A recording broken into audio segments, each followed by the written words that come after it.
ഓരോ കമ്മ്യൂണിസ്റ്റ് സുഹൃത്തും സഖാക്കളായ ഓരോ സഹോദരന്മാരും ബഹുമാനപ്പെട്ട ഹൈക്കോടതിയുടെ 119 പേജിലുള്ള ജസ്റ്റിസ് ബദറുദ്ദീന്റെ ആ വരികൾ വായിക്കണം. അത് 35 വർഷം മുമ്പ് ഇറങ്ങിയ അദ്വൈതം എന്ന സിനിമയിൽ തന്ത്രിയെ കള്ളക്കേസിൽ കുടുക്കി അകത്ത് ഇട്ട് അറസ്റ്റ് ചെയ്യുമ്പോൾ അദ്ദേഹം അല്ലെങ്കിൽ ആ സിനിമയിലുള്ള പാട്ടാണ്. ആ പാട്ടിന്റെ വരികൾ ഞാനൊന്ന് വായിക്കാം. പാവമാം കൃഷ്ണമൃഗത്തിനെ എന്തിനായി കാട്ടാള നീതി കൊണ്ട് അമ്പെയ്തൊടുക്കി നീ, ആരെയും നോവിച്ചിടാത്തൊരു ഈ ഏഴയെ കൊല്ലുവാനല്ല നീ പോരാളിയായതും, പഞ്ചാഗ്നി മധ്യേ തപസ്സു ചെയ്താലും ഈ പാപകർമ്മത്തിന് പ്രതിക്രിയയാകുമോ. ഇത് ബഹുമാനപ്പെട്ട കോടതിയിലെ വരി. ആ പഞ്ചാഗ്നി മധ്യേ തപസ് ചെയ്താലും എന്ന വരി എടുത്ത് കോടതി 2 തവണ എഴുതുന്നുണ്ട്. അതായത് ഈ പാവപ്പെട്ട നിരപരാധിയായ ഒരു മനുഷ്യനെ കൊല്ലാൻ വേണ്ടി അല്ല ഒരു കമ്മ്യൂണിസ്റ്റുകാരനും ഇടതുപക്ഷക്കാരനും പോരാളിയാകുന്നത്. പക്ഷേ നിങ്ങളുടെ പാർട്ടിയുടെ പേരിൽ നിങ്ങളുടെ മുഖ്യമന്ത്രിയായ സഖാവ് പിണറായി വിജയൻ യഥാർത്ഥത്തിൽ പഞ്ചാഗ്നി മധ്യയെ തപസ് ചെയ്താൽ പോലും ഈ പാപകർമ്മത്തിന് പ്രതിക്രിയയാകാത്തൊരു കാര്യമാണ് ചെയ്തത്. തെളിവിന്റെ കടുകുമണിയോളം ഇല്ലാതെ, കോടതി ഭാഷയിൽ ശ്രീ ഗോപികൃഷ്ണൻ വളരെ ശരിയായി പറഞ്ഞതുപോലെ അയോട്ട ഓഫ് എവിഡൻസ് ഇല്ലാതെ അദ്ദേഹം ശബരിമല തന്ത്രിയെ കുടുക്കി അറസ്റ്റ് ചെയ്ത് 41 ദിവസം ജയിലിലിട്ടു. 50 ദിവസം നമ്പിനാരായൺ സാറിനെ കള്ളക്കേസിൽ അറസ്റ്റ് ചെയ്തിട്ട് ജയിലിലിട്ടതിന് ശേഷം 41 ദിവസമാണ് ശബരിമല തന്ത്രിയെ ഈ കള്ളക്കേസിൽ കുടുക്കി അകത്തിട്ടത്. ഞാൻ വളരെ ബഹുമാനിക്കുന്ന ഒരാളാണ് ജയേന്ദ്രൻ സാർ. നമ്മളെക്കാട്ടി എല്ലാം പ്രായമുള്ള, നമ്മളെക്കാട്ടിൽ 10 മടങ്ങ് അറിവുള്ള ഒരു വ്യക്തിയാണ്. അദ്ദേഹത്തിനോട് 16 മിനിറ്റ് ചോദിച്ചിട്ട് പോലും അദ്ദേഹത്തിന്റെ വാക്കുകൾ മുറിഞ്ഞു പോകുന്നത് അദ്ദേഹത്തിന് അറിവോ ഭാഷയുടെ പ്രയോഗമോ അറിവോ ഇല്ലാഞ്ഞിട്ടല്ല, പകരം അദ്ദേഹത്തിന്റെ മനസ്സിലെ നന്മ കൂടിയാണ്. കാര്യം ഇത് പറയുമ്പോഴും അദ്ദേഹത്തിന്റെ മനസ്സിൽ കുറ്റബോധവും വേദനയും ഉണ്ടാകുമെന്നാണ് ഞാൻ പ്രതീക്ഷിക്കുന്നത്. കാര്യം ഒരു കാര്യവുമില്ലാതെ തന്ത്രി പോട്ടെ അല്ലെങ്കിൽ പൂജാരി പോട്ടെ, 41 ദിവസം ഒരു കാര്യവുമില്ലാതെ ഒരു മനുഷ്യനെ ജയിലിൽ ഇടുകയും എന്നിട്ട് താങ്കൾ കോടതി വിധിയിൽ പറഞ്ഞതുപോലെ, എൻ്റെ ഓർമ്മ ശരിയാണെങ്കിൽ 88-ാം പാരാഗ്രാഫ് 91-92 പേജിലാണ് ഈ കാര്യങ്ങൾ, അല്ലെങ്കിൽ ശ്രീത് പണിക്കർജി അത് കറക്റ്റ് ചെയ്ത് പറയും. ഈ 88-ാം പാരാഗ്രാഫിൽ ബഹുമാനപ്പെട്ട ഹൈക്കോടതി പറയുന്നു, അയോട്ട് ഓഫ് എവിഡൻസ് പോലും തന്ത്രിക്കെതിരെ ഇല്ല. തന്ത്രി ആ 2 മഹസറിൽ ഒപ്പിടാത്തത് തന്ത്രി ഗൂഢാലോചനയിൽ പങ്കാളിയായില്ല എന്നുള്ളതിന്റെ വ്യക്തമായ സൂചനയാണ്. യഥാർത്ഥത്തിൽ തന്ത്രിക്ക് ക്ലീൻ ചീറ്റ് എന്ന വാക്ക് അതിൽ കൊടുത്തിട്ടില്ല. പക്ഷേ മാധ്യമങ്ങളുടെ ഭാഷയിൽ ഒരുപക്ഷെ തന്ത്രി നിരപരാധിയാണെന്ന് നമുക്ക് തിരിച്ചറിയാൻ സാധിക്കുന്ന ഒരു കാര്യമാണ്. ഒരു വരി കൂടെ പറഞ്ഞ് അവസാനിപ്പിക്കാം. എന്തിനാണ് അറസ്റ്റ് ചെയ്തത്?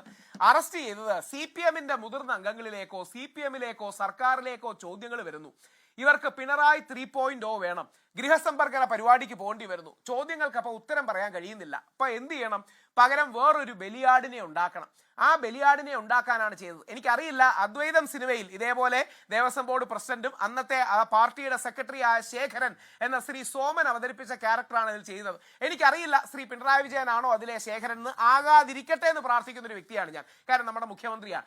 പക്ഷേ ആരൊക്കെയോ വേറെ ആൾക്കാരെ സംരക്ഷിക്കാൻ, കുറച്ചുകൂടെ കൃത്യമായി പറഞ്ഞാൽ രാഷ്ട്രീയപരമായി CPM-ന് ബുദ്ധിമുട്ടുണ്ടാകുന്ന ആൾക്കാർക്ക് നേരെ ചോദ്യശരങ്ങൾ ഉയരുമ്പോൾ ആദരണീയനായ പ്രതിപക്ഷ നേതാവും രമേശ് ചെന്നിത്തലജിയും VD സതീശൻജിയും ഒക്കെ പറഞ്ഞതുപോലെ അവർക്കെതിരെ വന്ന മുൾമുന ഒടിക്കാനായി, ഫോക്കസ് തെറ്റിക്കാനായി ബാക്കി ഒരാളെ കുടുക്കുന്ന നികൃഷ്ടമായ ജോലിയാണ് ഇവിടെ നടന്നത്. യഥാർത്ഥത്തിൽ ഹിന്ദു മുസ്ലിം ക്രിസ്ത്യൻ ഏത് വിഭാഗത്തിലെയും പുരോഹിതരെയും അല്ലെങ്കിൽ പൂജാരിമാരെയോ മൗലവിമാരെയോ പള്ളിയിലച്ചന്മാരെയോ ഒരു കള്ളക്കേസിൽ കുടുക്കി അറസ്റ്റ് ചെയ്യരുത്. കാര്യം അത് വിശ്വാസികളെ അപമാനിക്കുന്നതിന് തുല്യം കൂടിയാണ്. അതായത് ഇതൊക്കെ പറയുമ്പോൾ ജയേന്ദ്രൻ സാർ ചോദിച്ച ഒരു കാര്യമുണ്ട്. അൺകണ്ടീഷണൽ ആയിട്ടുള്ള ഒരു ബെയിൽ അല്ലല്ലോ കൊടുത്തിരിക്കുന്നത്, നിരുപാധികമായ ഒരു ജാമ്യമല്ലല്ലോ, ഉപാധികളോട് കൂടിയാണ് ജാമ്യം നൽകിയിരിക്കുന്നത്. ആ ഘട്ടത്തിൽ ഈ തെളിവുകൾ ഹാജരാക്കാൻ കഴിഞ്ഞില്ല എന്നേ ഉള്ളൂ, എല്ലാം വഴിയെ തെളിഞ്ഞോളും എന്നാണ് അദ്ദേഹം പറഞ്ഞത്. അതിനെ മുഖവിലേക്ക് എടുക്കുന്നുണ്ടോ? അതെ, അല്ല അല്ല അല്ല അതിനെ ബഹുമാനത്തോടെ, അദ്ദേഹത്തിന് ഈ ഒന്നും പറയാനില്ലാത്തപ്പോൾ നമ്മൾ ചില വാദങ്ങൾ പറയും. ഒന്നും പറയാനില്ലാത്തപ്പോൾ ഏതെങ്കിലും ബെയിൽ എങ്ങനെ കണ്ടീഷൻ ഇല്ലാതെ കൊടുക്കുവോ? എല്ലാ ബെയിലും എന്തെങ്കിലും കണ്ടീഷണലായിട്ടല്ലേ കൊടുക്കുകയുള്ളൂ. അപ്പോൾ ഏതെങ്കിലും ഒരു കാര്യം പറയുക. ഇനി തിരിച്ച് ഞാൻ ചോദിക്കാം, ഏതെങ്കിലും ബെയിലിൽ ഇത്രയും ശക്തമായി കോടതി യൂഷ്വലി എഴുതാറുണ്ടോ there is not even an iota of evidence എന്തെങ്കിലും? ഇത്രയും ശക്തമായി കോടതി എഴുതുന്ന കാര്യം, കോടതി മുഴുവൻ പരിശോധിച്ചപ്പോൾ അതിൽ തുമ്പോ തുരുമ്പോ കണിക പോലും ശബരിമല തന്ത്രിക്കെതിരെ തെളിവില്ല. യഥാർത്ഥത്തിൽ SIT PIT ആയി മാറുമ്പോൾ, പിണറായി ഇൻവെസ്റ്റിഗേഷൻ ടീമായി മാറുമ്പോൾ നടക്കുന്നതാണ്. നമുക്ക് ഈ അറസ്റ്റിന്റെ പശ്ചാത്തലം അറിഞ്ഞൂടെ? യഥാർത്ഥത്തിൽ ബഹുമാനപ്പെട്ട ഹൈക്കോടതി ജസ്റ്റിസ് ബദറുദ്ദീന്റെ ബെഞ്ച് ഡിസംബർ 4-5 തീയതികൾക്ക് ശേഷം കേസ് മന്ദീഭവിച്ചു എന്നും അതിനുശേഷം ഇലക്ഷൻ നടന്നു, ഇവർക്ക് തിരിച്ചടി കിട്ടി, വീണ്ടും വിമർശനങ്ങൾ വരുമ്പോൾ എങ്ങനെങ്കിലും CPM-നും പിണറായി വിജയൻ സഖാവിനും മുഖം രക്ഷിക്കണം. ഞാൻ CPM എന്ന പാർട്ടിയെ മുഴുവനായി പറയില്ല. ശ്രീ പിണറായി വിജയന്റെ ഓഫീസ് മുമ്പും ശബരിമല യുവതി പ്രവേശന കാലത്തും അദ്ദേഹത്തിന് താല്പര്യമുള്ള ഓഫീസേഴ്സിനെ വെച്ച് ഇരുട്ടിന്റെ മറവിൽ ട്രാൻസ്ജെൻഡേഴ്സ് ആണെന്ന് പറഞ്ഞ് യുവതികളെ രാത്രിയുടെ മറവിൽ കൊണ്ട് കയറ്റിയിട്ടുണ്ടായിരുന്നു. അന്ന് വെള്ളാപ്പള്ളി നടേശൻ സാറിന്റെ ഭാര്യ പ്രീതി നടേശൻ മാഡം അടക്കം അതിശക്തമായ രീതിയിൽ ഇതിൽ പ്രതിഷേധിക്കുകയുണ്ടായി. കാര്യം നമ്മൾ മുഖ്യമന്ത്രിയിൽ നിന്നൊക്കെ ഒരു മിനിമം സ്റ്റാൻഡേർഡും ഗ്യാരണ്ടിയും ഡീസൻസിയും പ്രതീക്ഷിക്കുന്നുണ്ട്. അദ്ദേഹം വേറൊരു നിലപാടെടുക്കുന്നു, ബഹുമാനിക്കുന്നു. പക്ഷെ അല്ലെങ്കിൽ വനിതാ മതിൽ ഉണ്ടാക്കുന്നു, ബഹുമാനിക്കുന്നു. പക്ഷേ ഇരുട്ടിന്റെ മറവിൽ പോലീസുകാരെ ഉപയോഗിച്ച് ട്രാൻസ്ജെൻഡേഴ്സ് എന്ന് പറഞ്ഞ് യുവതികളെ കടത്തുമെന്ന് ഞങ്ങൾ സ്വപ്നത്തിൽ വിചാരിച്ചില്ല. അപ്പൊ നമ്മുടെ മുഖ്യമന്ത്രി എങ്ങനെയും ജയിക്കണമെന്ന പിടിവാശിയോടുകൂടി കളിക്കരുത്. കാര്യം അദ്ദേഹം ഞങ്ങളുടെയും കൂടെ മുഖ്യമന്ത്രിയാണ്, നമ്മുടെ സംസ്ഥാനത്തിന്റെ മുഖ്യമന്ത്രിയാണ്. അദ്ദേഹത്തിന്റെ നിലപാട്, രാഷ്ട്രീയ നിലപാട് വേറെ ആയിരിക്കും. അതിനെ ആദരിക്കുന്നു, ബഹുമാനിക്കുന്നു. അദ്ദേഹം അയ്യപ്പനെയും വാവരെയും കുറിച്ചും വെളുത്തയെ കുറിച്ച് പറയുമ്പോൾ കൈയടിക്കുന്നവരാണ് സാധാരണ അയ്യപ്പ ഭക്തർ.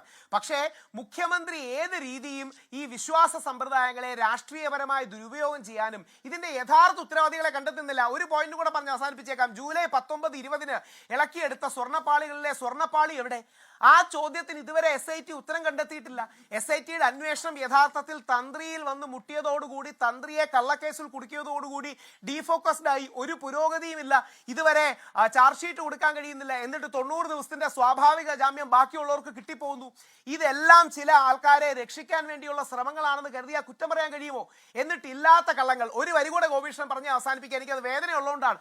തന്ത്രി ഭാഗികമായി സ്വർണ്ണക്കൊള്ളയിൽ പങ്ക് സമ്മതിച്ചു എന്ന കള്ള വാർത്തകൾ മുഖ്യധാരാ മാധ്യമങ്ങളെ അടക്കം വെച്ച് SIT പ്രചരിപ്പിച്ചു. ഒന്ന് ആലോചിച്ച് നോക്കണം. എന്തായാലും SIT പറയാതെ നിങ്ങളടക്കമുള്ള മുഖ്യധാരാ മാധ്യമങ്ങൾ അങ്ങനെ ഒരു വാർത്ത കൊടുക്കില്ലല്ലോ. തന്ത്രി ഭാഗികമായി കൊള്ളയിൽ കുറ്റം സമ്മതിച്ചു എന്ന് വ്യാജ വാർത്തയടക്കം കൊടുപ്പിച്ചു. തന്ത്രിയുടെ വീട്ടിൽ നിന്ന് ശ്രീ ശ്രീജിത്ത് പണിക്കരാണ് അത് വെളിയിൽ കൊണ്ടുവന്നത്. അതായത് Shri advocate commission Kurup sir 5ാം ഇടക്കാല റിപ്പോർട്ടിന്റെ ഭാഗമായി വാജിവാഹനം ഹൈക്കോടതിയുടെ അനുമതിയോടുകൂടി ദേവസ്വം ബോർഡ് തന്ത്രിക്ക് കൊടുത്തുവിട്ട കാര്യം, അല്ലെങ്കിൽ ഹൈക്കോടതിയെ അറിയിച്ചിട്ട് കൊടുത്തുവിട്ട കാര്യം, ഇതൊക്കെ SITക്ക് ഒരു കോളിനപ്പുറം അറിയാവുന്ന കാര്യങ്ങളാണ്. ഉണ്ണികൃഷ്ണൻ പോറ്റിയുടെ ബന്ധുക്കൾ ശബരിമലയിൽ വർക്ക് ചെയ്യുന്നുണ്ടായിരുന്നു എന്ന് SITക്ക് അറിയാവുന്ന കാര്യമാണ്. തന്ത്രിയുടെ സാമ്പത്തിക കാര്യങ്ങളെക്കുറിച്ച്, ലക്ഷക്കണക്കിന് ഭക്തർ വരുന്നൊരു സ്ഥലത്ത് നിന്ന് കിട്ടുന്ന ദക്ഷിണകളിൽ യാതൊരു അസ്വാഭാവികതയില്ലാന്ന് കോടതി എഴുതിയിട്ടുണ്ട്. അപ്പൊ യഥാർത്ഥത്തിൽ കോടതി വളരെ ശക്തവും നീതിയുക്തവുമായ ഒരു വിധിയാണ് കിട്ടിയത്. ഇനിയെങ്കിലും ഇതിലെ സഖാക്കളും കമ്മ്യൂണിസ്റ്റുകാരും ഇടതുപക്ഷക്കാരും ആലോചിക്കണം. നമ്മുടെ ഒരു ഹിന്ദു ക്ഷേത്രത്തിൽ, അതും ഇത്രയും സെക്കുലർ ആയ ഒരു ക്ഷേത്രത്തിൽ, മതസൗഹാർദ്ദമെന്നോ ബഹുസ്വരമായ ഒരു ക്ഷേത്രത്തിലെ തന്ത്രിയെ കള്ളക്കേസിൽ കൊടുക്കുന്നതിന്റെ രാഷ്ട്രീയ തിന്മയാണ്, പാപമാണ് ചെയ്തത്. അത് പഞ്ചാബി കൊണ്ടുപോയതും ദ്വാരപാലക ശില്പങ്ങളുടെ പാളി കൊണ്ടുപോയ കാര്യങ്ങളും അതൊക്കെ യഥാസമയം തിരികെ കൊണ്ടുവന്ന് സ്ഥാപിക്കാത്തത് ദേവസ്വം ബോർഡിനെ കൃത്യമായ സമയങ്ങളിൽ അറിയിച്ചില്ല എന്നൊരു വാദം SITക്ക് ഉണ്ടായിരുന്നു. ആ വാദം പോലും കോടതി അംഗീകരിച്ചില്ല ഈ കേസിൽ. കാരണം അത് തന്ത്രിയുടെ ജോലിയില്ല, അത് അദ്ദേഹത്തിന്റെ ഉത്തരവാദിത്തത്തിൽപ്പെട്ട കാര്യമല്ല. കോടതിയുടെ വിധിയിലുണ്ട്. അതെ അതെ അതെ അതാ അല്ല ഞാൻ പറഞ്ഞത്, അതുകൊണ്ടാണ് ആ വാദം പോലും കോടതി വിധിയിലുണ്ട്. അതാ ഞാൻ പറഞ്ഞത്, അതുകൊണ്ടാണ് ആ വാദം പോലും കോടതി അംഗീകരിക്കാതിരുന്നത്. ലോകത്തെവിടെയായാലും ഏത് സമയത്തും 24 വാർത്തകളും ഓഗ്മെന്റഡ് റിയാലിറ്റി പാക്കേജുകളും എക്സ്പ്ലെയിനറുകളും വിശദമായി കാണാൻ ഞങ്ങളുടെ YouTube ചാനൽ നിങ്ങൾക്ക് സബ്സ്ക്രൈബ് ചെയ്യാം.